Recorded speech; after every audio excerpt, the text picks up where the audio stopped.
vai colocar entre 200 e 500 milhões de reais nos próximos dias no caixa do clube. Dessa maneira, ele vai aumentar a sua participação societária, vai diminuir a porcentagem de outros acionistas e vai ficar também com uma fatia da associação, que hoje detém 25%. É bem verdade que esse movimento de redução das ações da associação vai precisar passar por uma aprovação no Conselho Deliberativo, até por isso foi marcada uma reunião para o próximo dia 4.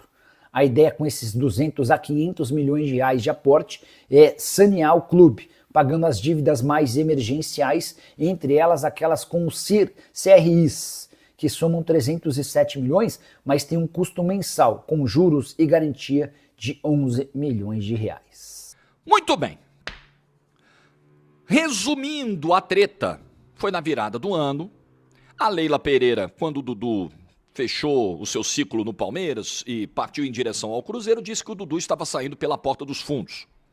E o Dudu disse, tô saindo pela porta dos fundos porque o caminhão tá cheio de taça. Pô, me esquece, minha história do Palmeiras foi muito maior que a sua. Vai tomar naquele lugar. Mandou lá o VTNC. Que depois, assim, de maneira, eu acho muito vergonhosa e pouco digna até, o Dudu disse, não, na verdade é vir trabalhar no Cruzeiro. Pelo amor de Deus, né? É muito chato quando duvidam da nossa inteligência, desrespeitam a nossa inteligência. Mas, enfim, eu acho que ali é um artifício para tentar minimamente fugir de consequências legais. O fato é que esse embate ele está correndo na justiça comum. Mutuamente as duas partes se acionaram na justiça comum. Então, na esfera civil, o crime de injúria, que é onde eu entendo, e aí a discussão aqui ela vai ser muito técnica no vídeo, por mais que eu não seja um operador do direito, mas alguém que se interessa em ler sobre o assunto. E, por favor, advogados, né, especialistas na matéria, fiquem à vontade aqui nos comentários para fazer pontuações caso eu seja impreciso aqui em um ou outro tema. Artigo 140, Código Penal, crime de injúria. É onde eu vejo uma qualificação adequada para um xingamento de vai tomar naquele lugar, que é um xingamento que é proferido contra homens e contra mulheres. Então você põe lá, injúria. Injúria, de 1 a 6 meses de detenção e multa, são as punições previstas, está lá no 140 do Código Penal. Porque é uma ofensa que atinge a honra subjetiva da pessoa, a dignidade da pessoa, muito bem. Só que além da esfera civil, onde vai ter audiência agora em agosto, se não me engano, dia 26, o caso foi parar no STJD. Um julgamento dentro da esfera desportiva. Eu fiquei surpreso. Confesso a vocês, minha primeira reação foi essa. Porque tivemos episódios recentes aí, indo nessa linha, e acho que até onde de fato ali você tinha a misoginia clara, flagrante, configurada, e que não tiveram esse desdobramento no STJD, então eu me surpreendi.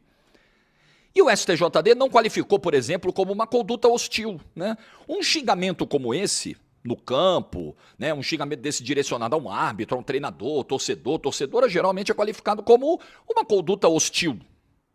O crime de misoginia ou enquadramento, né, no caso da esfera esportiva, de misoginia é algo extremamente grave. E aí, quando eu falo que a discussão tem que ser técnica, a gente precisa se debruçar na origem do xingamento e entender se de fato aqui há uma configuração de misoginia ou não. Porque o que é a misoginia? O que é a ofensa misógina? É um insulto que é proferido com o sentido de manifestar desprezo contra as mulheres, né? Manifestar um preconceito, uma desvalorização da presença da mulher em espaços relevantes, ódio, muitas vezes, resvalando para o ódio. É disso que a gente fala quando tem uma ofensa misógina. A ofensa misógina é isso, né? Você dizer, desculpa aí alguns termos, eu preciso ser explícito para o entendimento. Vadia, essa aí é fácil, né? Tá no campo de futebol porque quer arrumar homem. Cansamos de ouvir essa barbaridade, é ou não é? Isso é uma ofensa misógina claríssima, cristalina, não tem a menor dúvida. A mulher não entende futebol, tem nada que fazer aí. Cresci ouvindo isso, anos 80, anos 90, isso era falado em programa de televisão. Isso era tratado, é isso mesmo, mulher não manja nada de futebol. E isso é uma ofensa claramente misógina. A mulher foi assediada no estádio de futebol? Também. Olha a roupinha que ela foi. Você culpar a mulher por uma conduta abjeta de uma outra pessoa contra ela, pelo fato dela ser mulher ou de se vestir como mulheres, é um discurso misógino claríssimo. Então, eu acho que o mansplaining, né, que a mulher tá falando, e aí vem um homem e interrompe, não, peraí, não é bem assim, deixa eu te explicar, deixa eu desenhar para você. Esses exemplos aqui são muito claros de misoginia, na minha visão, tá? E eu respeito totalmente visões contrárias, você que de repente enxergue de outra forma e que entenda que o xingamento do Dudu tem essa natureza. Eu acho que não tem. Apesar de não desprezar totalmente o questionamento da Leila Pereira, presidente do Palmeiras, que é o seguinte: será que ele se dirigiria a um homem nesses mesmos termos e nesse mesmo tom? Eu também tenho essa dúvida, tá? E eu acho que é uma dúvida genuína. Infelizmente, a gente vê alguns casos de pessoas que são muito corajosas contra as mulheres, tem uma facilidade muito grande de aumentar o tom contra as mulheres e contra homens já, opa, peraí e tal, o tom já é mais apaziguador. Mas eu não sei se o comportamento do Dudu seria diferente, eu não posso aqui ficar especulando, eu acho que é uma reflexão interessante, eu acho que é algo que está presente na sociedade, mas o julgamento ele precisa ser técnico, e do ponto de vista técnico, a meu ver, não estão dados os elementos para se qualificar o Dudu como misógino no terreno esportivo, na justiça esportiva. Até porque eu também acho que é outro debate que precisa se desdobrar nesse tema. Não foi uma ofensa proferida no campo de futebol.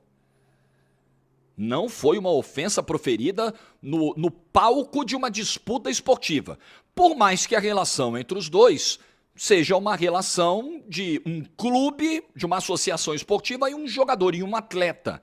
Mas o embate entre eles é pessoal, né? A coisa resvalou para o pessoal. Então, também acho que há uma discussão dessa natureza para ser travada. De qualquer forma, o STJD deu a punição de 6 jogos de gancho. 6. É uma punição grave, gente.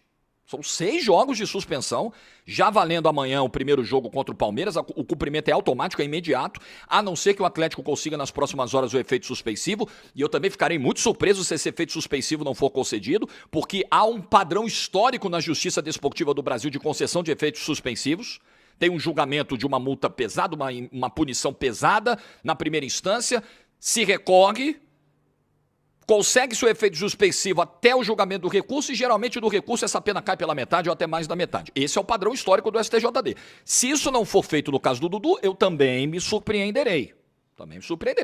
Não é que não exista uma mudança de jurisprudência, não seja possível uma revisão no entendimento de um tema A, de um tema B.